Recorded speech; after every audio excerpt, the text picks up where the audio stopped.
Good evening. The Turner Prize for Art, which was won last night by Rachel Whiteread, has always been something of a controversial award. But the drama surrounding last night's announcement make previous rows look positively genteel. To begin with, just before being picked as Best Artist of the Year, with a cheque for £20,000 to back it up, Rachel Whiteread learnt that she had also been singled out as Worst Artist of the Year in an alternative award funded to the tune of 40 grand by the K Foundation, set up by the former rock group KLF as a bizarre and pricey comment on the state of contemporary art. As if that wasn't enough, at the same time, Whiteread's most celebrated work, House, a complete concrete cast of a condemned terrace Victorian house at Bow in East London, got its demolition orders from the local council.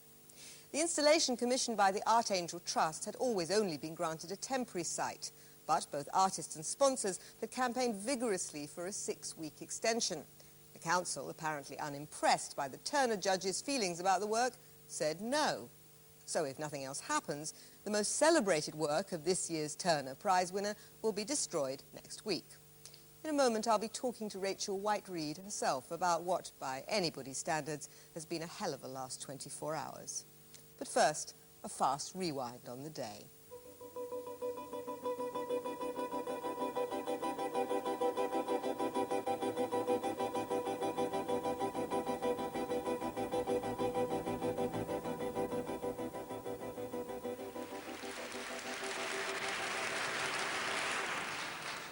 And now, my lords, ladies and gentlemen, it gives me very great pleasure to tear open this envelope and announce that the 1993 winner of the Turner Prize is Rachel Whiteread.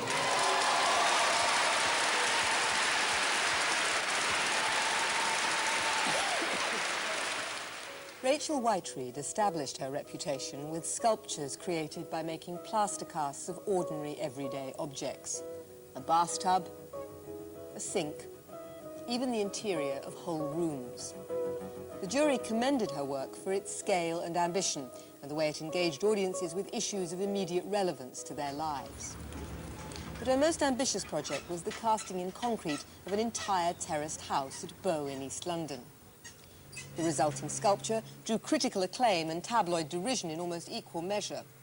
But Whiteread also found herself caught up in a concerted campaign to discredit the whole basis of the Turner Prize in a spoiling tactic mounted by a group calling themselves the K Foundation. Turning the Turner Prize's claim to showcase the best of British art on its head, the K Foundation offered twice the prize money to the worst of the 4 nominated artists. As part of the elaborate hoax, journalists were handed packages of money and driven in stretched limos to a secret location to witness the preparation of the award. The £40,000 prize money was nailed to a picture frame, which was then transported back to London and chained to the Tate Gallery, awaiting its presentation to a reluctant Rachel Whiteread.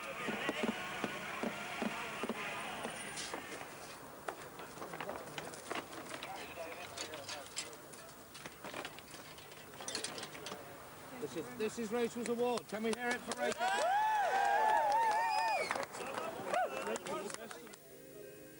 Meanwhile, back at Bow, despite appeals for its preservation, the local council had ordered the demolition of Whiteread's house.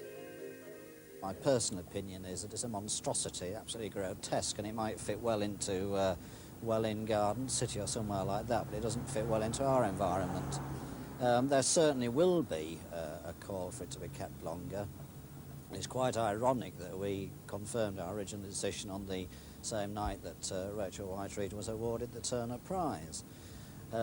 She, of course, now is weeping loudly in public and saying that we're forcing her to tear down this seminal work that she's wanted to create all her life. But I have to come back to the point that I made at the beginning, which that she knew and Art Angel knew right from the word go that the final day would be the last day of November. From the local residents, and there's been complete silence. I haven't had a single letter, not a single phone call, not a single approach from any of them saying this is a wonderful piece of work, we must keep it at all costs. From the slightly more trendy middle classes who moved in and bought houses in the area, There has been some reaction. I've had 2 letters representing groups of people saying that this is a work of genius. I think they said that it was a witty and poignant reminder of how the East End used to be, which of course they don't know because they weren't there, and urging us to keep it. But from the bulk of the population, no response at all. Well, joining me now in the studio are Rachel Whiteread herself and Richard Cork, art critic of The Times. Rachel, obvious first question, how on earth do you feel? A rather exquisite mixture of pain and pleasure has passed your way in this last day. To be quite honest, I just feel exhausted. And have never had such a day of sort of ups and downs as I did yesterday. And I don't suppose I'll ever have one again. How upset were you by the things that came after the Turner Prize? How much did that take away from the pleasure and celebration of being given that award? Well, actually, I knew before anything else that I'd been awarded the Kay Foundation Award.